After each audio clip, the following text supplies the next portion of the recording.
Hi, in this video I will be covering probability with frequency tables and relative frequency tables. So as a heads up for today's announcement, you are only going to take notes on this video and then submit a picture of your notes in Canvas at the link here. Please keep in mind that Miss Allen does her Zoom at 10:30 and Miss Robinson at 1:40 and Miss Klein-Pierce on her schedule. Just keep in mind that we only have 6 days of class left, so make sure all assignments are made up, that you're keeping up, um, and that all your grades are correct in Power School.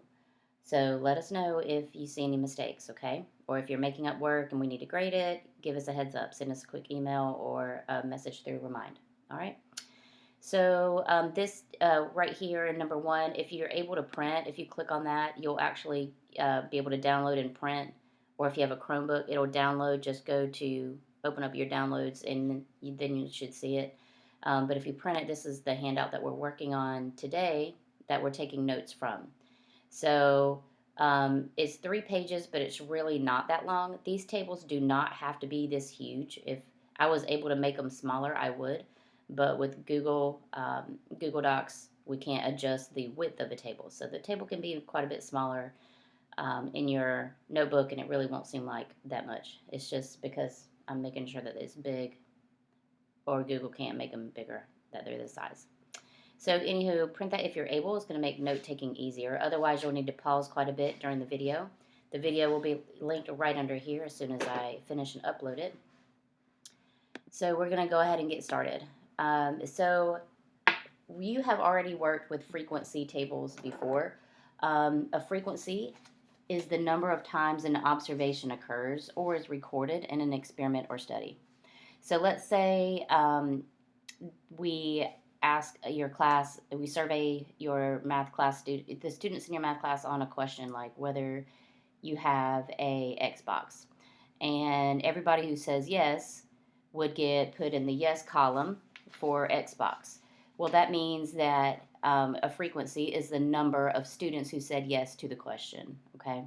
So just know that a frequency is a count of the number of observations. A distribution table is what we have here, a frequency distribution table. Sometimes we'll just refer to it as a frequency table. In statistics, they specifically use the term frequency distribution table, but sometimes it's just known as a two-way table or a three-way table. Here we've got 2 variables in these columns and then 3 variables here. So that's a 2 by 3 frequency table. But let's see what we're taking a look at here, and then we'll come back to the definition of relative frequency.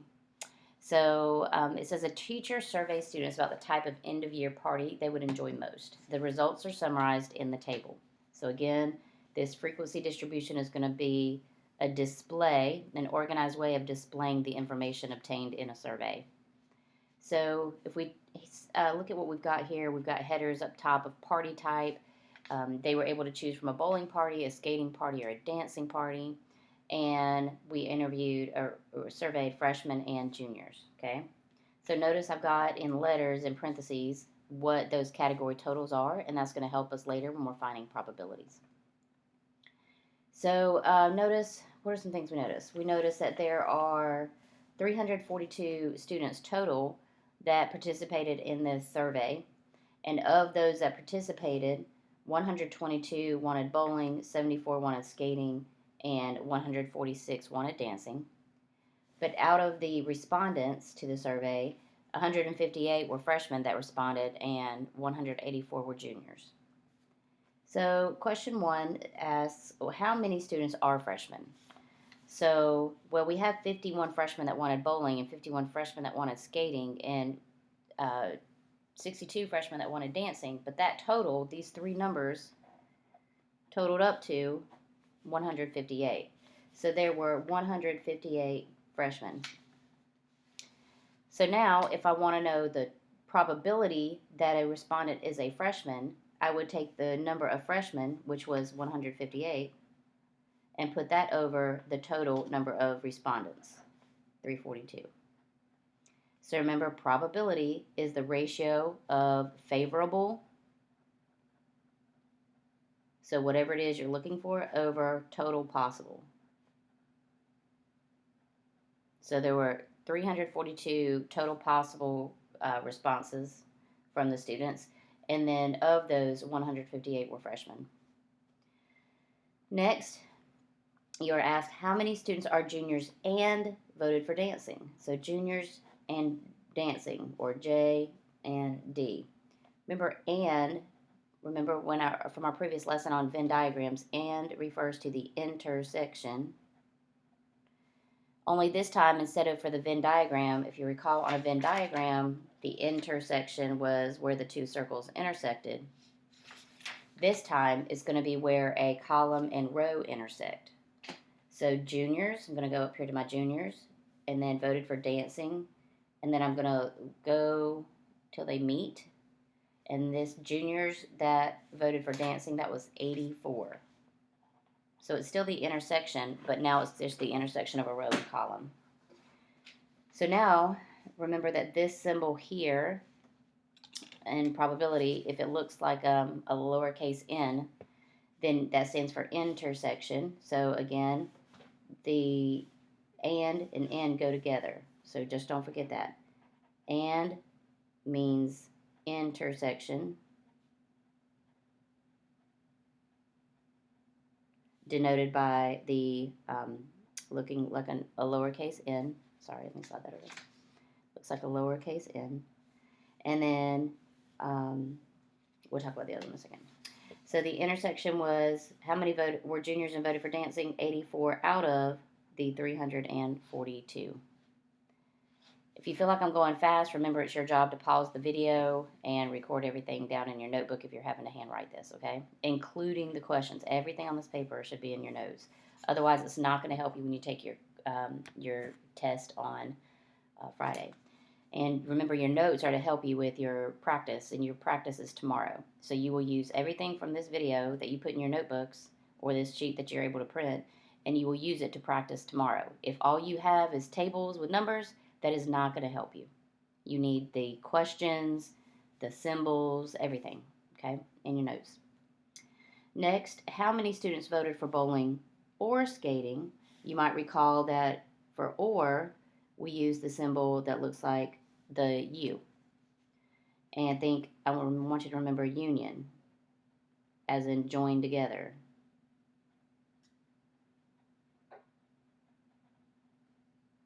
Okay, so union.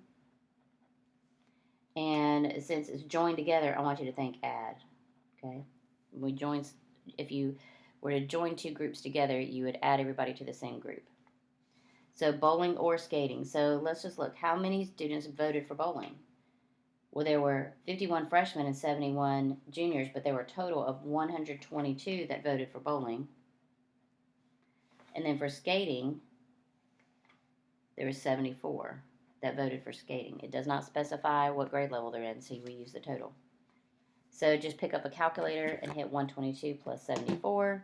The most math you'll really do is like you're going to add or subtract or hit the divide button. That's it. So when I find 122 plus 74, I get 196. So if I want to know the probability that a student responded bowling or skating, that was 196 out of the total, which was 342. So the total is really important. Got to have this number right, or we wouldn't be able to find probabilities. All right, so next for number 2, I've got here that South Central juniors and seniors were asked whether they have an after-school job. Complete the following frequency tables. So we had this time, what's different from this one up here? Here it was all completed for us, right? We had all the values. Now it's your job to be able to complete it. So we have to reason deductively, right? We have to understand that these numbers total to 102. These numbers will total to whatever that is.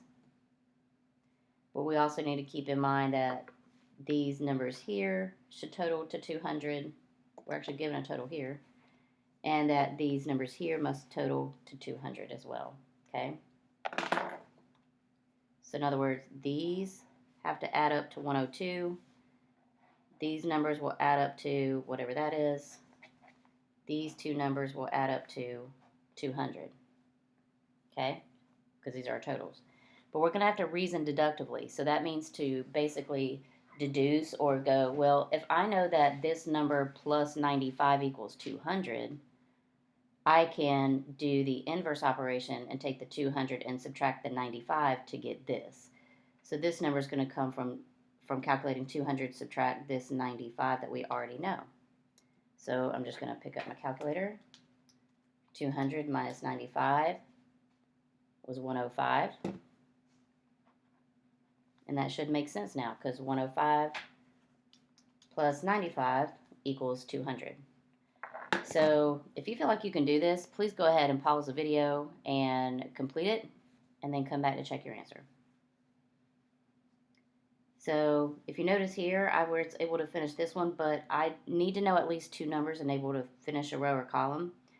So I'm not going to be able to do it this way, but what do we know about this here? We know that this number, 102, plus this number will add up to 200. So we're going to do what we just did before, and this number we can find by doing 200 subtract 102. So 200 subtract the 102. So I can always take the total minus one of the values to find another value. Total minus 102 here is going to be 98. So that's this number is 98. Now that I know that this is 98, I should be able to subtract 40. So 98 subtract 40 is 58.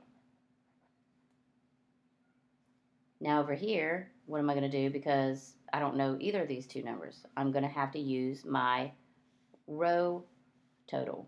So 95 subtract 58 should give me this number. So I'm just going to put up here that I'm doing what math I'm doing. 95 subtract 58. And in our calculator, if we do 95 minus 58, we get 37. And now I can figure this out. So now the math that I'm going to do is take this total of 102 and subtract out the 37. And 102 subtract 37 was 65. All right. So I'm showing you the math, so I'm actually glad my table is large so I can fit all that in. But this should always be true, guys. These two values should combine to give us our total, so we can always do a double check, right? So 65 plus 40, yes, that gives us 105. 37 plus 58, yes, that gives us 95. 102 plus 98, yes, that gives us 200. And then you can do a vertical check. 65 plus 37, yes, that gives us 102. 40 plus 58, yes, that gives us 98. 105 plus 95, yes, that gives us 200. Okay, so this important thing is that both these numbers here also add up to total. And that's how you would complete a frequency table. All right, so next we're going to look at completing a frequency table, but this time instead of numbers like actual frequency counts, we're going to have percentages. So for number 3, it says South Central High School students were polled about whether or not they owned AirPods. The results of the relative percentage are shown in percentage form. So I think I remember seeing this relative statement back up here. So let's go back to relative frequency table. A relative frequency table is a table that shows the probability based on the population sampled. You can find the relative frequency by dividing the frequency number by the total number of values in the data set. We'll do that in just a minute, but that's important, okay? We're going to divide the frequency numbers by the total. So the big idea also is to understand that a relative frequency table is going to give you the actual probability in the table. Instead of having to calculate the probability separately, it's in the table. So if we take a look here, we've got percentages are shown in percentage form. So understand that there are no percentages in probability higher than 100%, which equates to a probability of 1. So just remember that, P equals 1 when probability is 100%. And here what this means, though, is that 44, let's see what we've got here. We've got yes, no, and freshmen and sophomores. And then we've got our total row and our total column. So this shows us that out of the respondents, 44% said yes. But out of those 44, 26% were sophomores. So what percent were freshmen? Remember again that these two should add up to the total. So that's still going to be true just like the last one. Okay, these two have to add up to that total 100. And likewise horizontally. So how am I going to find that? To get this number, again, it's deductive reasoning, meaning, well, if I know 44 is my total, 44% is my total, and I know one number was 26, then what number has to be added to 26? Or in other words, 44 subtract 26%. So 44 subtract 26 is 18%. So if you feel like you understand, please go ahead and pause it and continue the video after you finish to check your answer. Here, 61 plus what is 100? So to find this value, I'm going to do 100 minus the 61.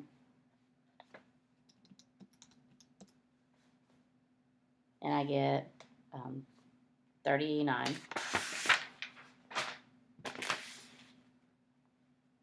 39%, so make sure you're putting in percent if it's a percentage table, and if they tell you the percent. Here, now I'm just going to, well, I could do this one here.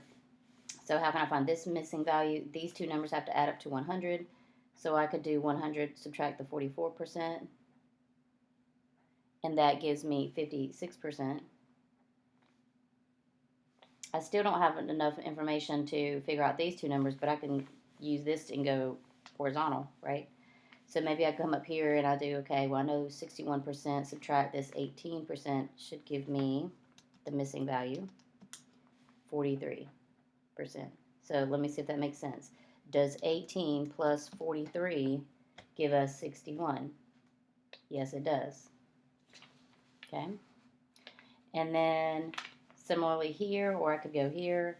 I'll just use the vertical column. So now I know that 56 minus my 43 should give us this missing value. So 56 minus 43 is 13%. And then, of course, we want to check it and make sure it all makes sense. So does 18 plus 43 equal 61? Yes. Does 26 plus 13 equal 39? Yes. Does 44 plus 56 give us 100%? Yes. 61 plus 39? Yes. 43 plus 13? Yes. And 18 plus 26? Yes. Okay? So our row, when we add the values in each row and column, they should give us the total if we've done it correctly. And we're not finding probabilities, but if I were to ask you, what is the probability that a student surveyed has AirPods, you would say 44%. What's the probability that a sophomore has AirPods? That would be sophomores, and yes, that'd be 26%. So see how we wouldn't have to do any calculations, we could just answer the question. All right, next, and again, I'm getting you to the point where you can construct a frequency table. It says the chart below represents the frequency of people. So remember what relative frequency means. Relative frequency is your actual table of probabilities. So it represents the probability of people who own an iPhone.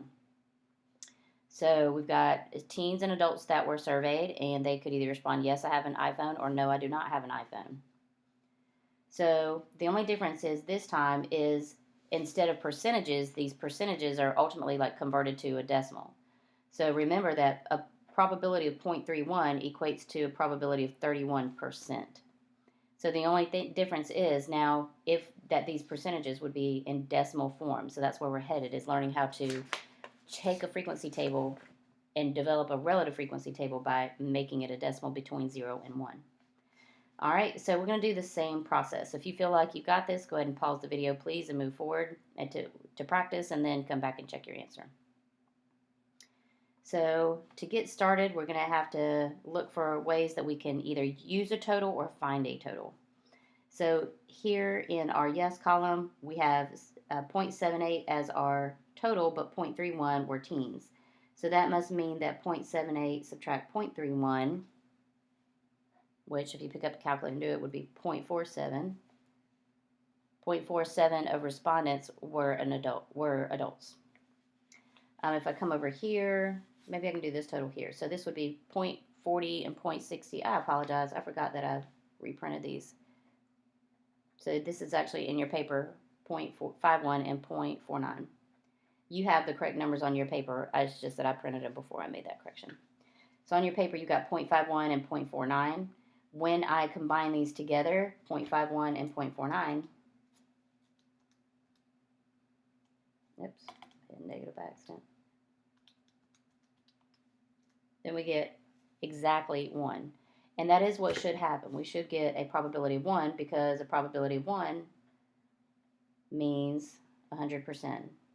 So 100% of people surveyed were either teens or adults. So I can reason deductively and work backward here. If I know that this total is 0.49 and this is 0.47, then 0.49 subtract 0.47.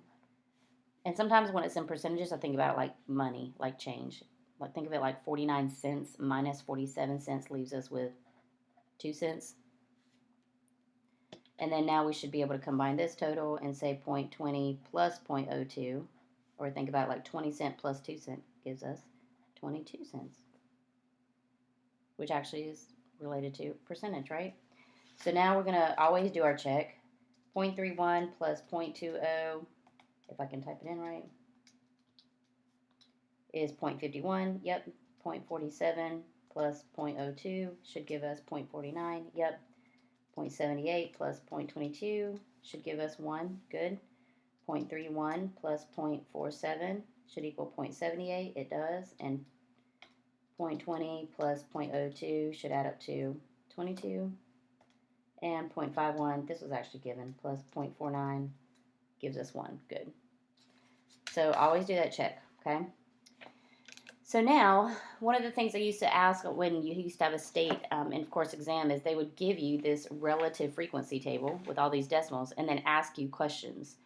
So if we take a look, it says there are 400 survey responses. Use the table above, it should say above, to answer these questions. Okay, so how many respondents were adults with an iPhone? So that means I would want to go adults with an iPhone. So that would be, they said yes, right? So adults with an iPhone, adults that said yes, I have an iPhone is 0.47.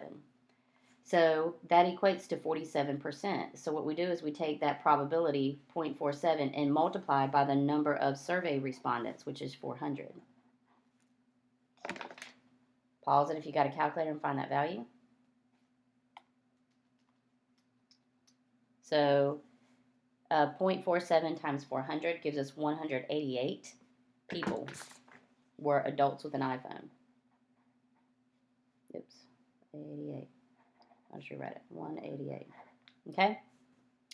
So that's all we have to do, because we can, probability we can think of as a percentage. So that would be like 47% of 400 were adults with an iPhone. So next, how many respondents were teens? It doesn't say how many were teens that had an iPhone or did not. It just said teens. So that means we use our teen total, 0.51. So that means we're going to multiply 0.51 times the number of survey respondents.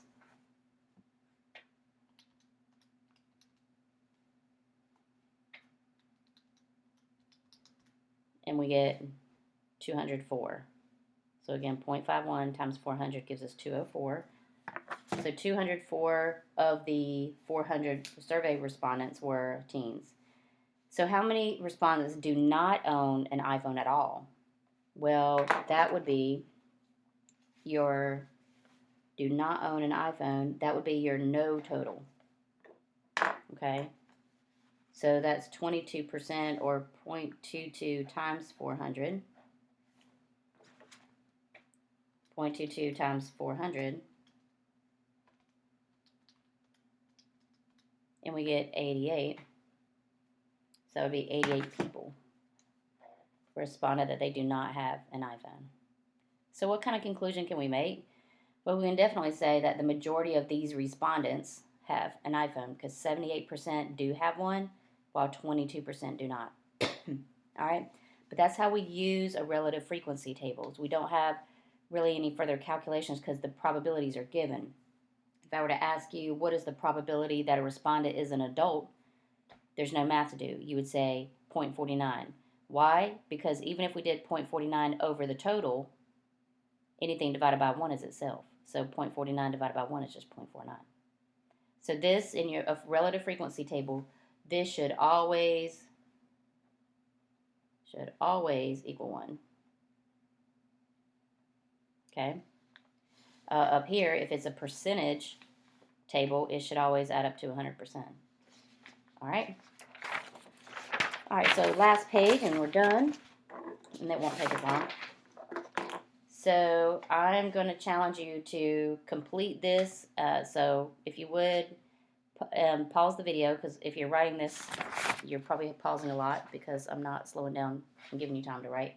So pause the video, see if you're able to complete this table, and then you're going to take these numbers and create a relative frequency table based on the total number of participants. So this table can only be right if these values are right. So I just want to remind you that to fill in this relative frequency table, the math you would do, again, is what? In the relative frequency, so I want this to be in decimals. Divide the frequency number by the total number of values in the data set. So the total number of values in the data set was 50. So if I want to know the relative frequency of a male that jogs, this 9, it would be 9 out of 50. So I'm going to, in pencil, write what math I'm going to do. This would be 11 out of 50, etc. And I'm going to round it to the tenths, hundredths place, so 2 numbers after the decimal, okay? So go ahead and pause the video, see if you're able to fill in the first table and the second, or at least hit the first, or do the first, and then come back to the video and see if these are right, and then do your relative frequency, okay? Pause the video now. All right, so I'm going to go ahead and find these totals. 9 plus 11 is 21. Y'all remember how I used to say 21? I did that wrong. That's not even the right math. It's 20. I don't know why. It just brought me back to when y'all were in middle school and how y'all used to say 21. Anyway, 4 plus 1 is 5. 25 minus 10 is 15. So hopefully by this point, if you've practiced it, you're kind of recognizing it's pretty easy. So 9 plus 10 is 19. 19 plus 4 would give us 23. 11 plus 1 is 12. 12 plus 15 is 27. And of course, that should add up to 50, and it does. So all these do total up correctly. If you did that, great job. Now again, if I'm doing these frequencies, I'm just going to, in this box, and now I'm pretty glad that it has all this space. Normally, you would not see these values, the fractions, okay? But all I'm doing is taking the value in the total column and putting it over 50. So let me just do the first calculation so you can pause it in case you were resuming the video to check the top table. So again, 9 out of 50 for my relative frequency table would be 0.18, so that's what I'm going to write. That's the actual answer for my frequency table. This is the work, this is the answer, but I want to see both in your notes. So pause the video and do the exact same thing for the entire table at this time.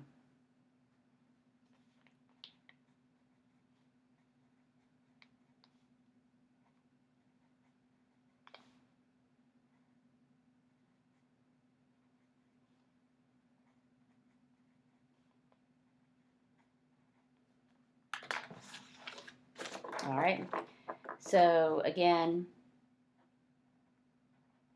we are simply finding the decimal value that is this frequency divided by 50. So 9 out of 50, 11 out of 50, 20 out of 50, 4 out of 50, 1 out of 50, 5 out of 50, etc. 10, 15, 25 over 50, 23 over 50, 27 over 50, and look at that, 50 over 50. Forgot my 0. So in pen, this is the actual value you would see in a relative frequency table.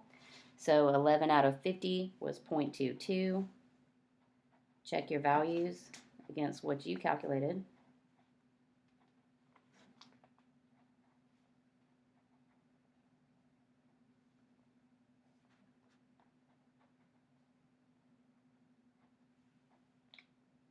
Okay, so the pen are the actual relative frequencies. But remember, relative frequencies are what? They are the probabilities. So now I'm just going to answer these 4 and we'll be done. So use the relative frequency table you just constructed to answer the following questions. What is the probability? So we've got males and females that prefer jogging, flying kite, or picnic as activities in the park. Okay? So the probability that someone likes kites, K, is 0.10. But in practical terms, what does that mean? It means 10% of respondents preferred flying kites in the park. Next, remember this, it looks like an N, so it's intersection. So think the intersection of a row and column. So females, so F for females, M for, oh, I don't think I wanted females because they don't intersect. I apologize. I need to change that. So on your sheet, when you download it, it'll be right, but this will be females and picnic. So F and P. So the intersection of females that enjoyed a picnic was 0.30. But again, in practical terms, that means 30% of respondents. But you can put this, you kind of, this is like an interpretation, but these are the actual probabilities, okay? Next, now it says J or P. So J or P. So that's jogging or a picnic. Well, what was jogging? Jogging was 0.40. Remember, or means to combine, like union. So picnic was 0.50. So add those together, and 90% or 0.90, that means, as interpreted, 90%. 0.90 is the probability that a respondent chose jogging or picnic. And lastly, P of K, probability of K being flying a kite, the probability that someone, I forgot. I changed this on your sheet. What did I change it to? I think I did probability of female. I had some typos when I first typed it. Your copy is correct on the screen, or as printed. So probability of female would be how many females total. It doesn't specify females that jog or females that fly kites or females that have picnic, want to go on a picnic. Females was 0.54, which means that 54% of the respondents were female. All right, and that's it, guys.